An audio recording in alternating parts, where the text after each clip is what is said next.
Mã là hậu duệ Long tộc, vì sao Tôn Ngộ không vẫn phải tìm Long Vương để cầu mưa?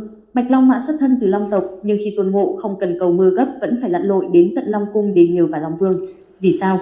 Trong Tây Du Ký, Bạch Long Mã là nhân vật kiệm thoại nhưng vẫn nhận được rất nhiều sự yêu mến của khán giả. Xuất thân là tam thái tử của Đông Hải Long Vương, lẽ ra hắn đã có tương lai sáng lạn, nhưng vì đốt cháy viên ngọc Dạ Minh Châu, món quà cưới của Ngọc Hoàng, trong cơn nóng giận khi phát hiện vợ ngoại tình mà bị phạt treo trước cổng trời chờ ngày xử tử. May thay có Quan Âm Bồ Tát đi qua xin cho hắn đi thỉnh kinh chuộc tội nên mới thoát được một mạng.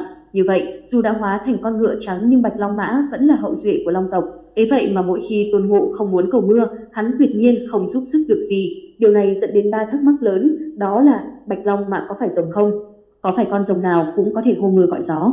Và nếu Bạch Long Mã có thể làm mưa thì có dám ra tay tương trợ sư huynh hay không?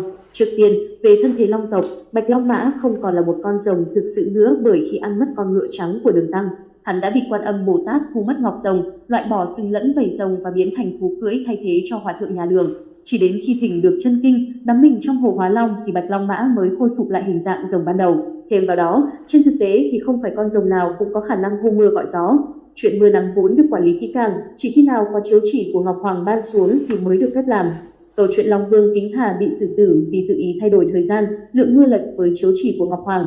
Chỉ vì cá cược với thầy xem bói là bằng chứng đanh thép cho sự nghiêm khắc của thiên đình trong việc quản lý chuyện nắng mưa ở trần gian. Ngoài ra, có nhiều suy đoán về việc bản thân Tôn Ngộ không muốn nhờ một người đang chịu tội giúp đỡ mình. Hơn nữa, nếu tự đi nhờ vào Long Vương thì công lao sẽ thuộc về hắn, còn nếu nhờ Bạch Long Mã thì nghiễm nhiên công lao to nhất sẽ là của con ngựa trắng này rồi. Cảm ơn các bạn đã xem hết tin. Chúc các bạn một ngày vui vẻ hạnh phúc. Đừng quên đăng ký kênh để cập nhật những thông tin mới nhất. Xin chào và hẹn gặp lại.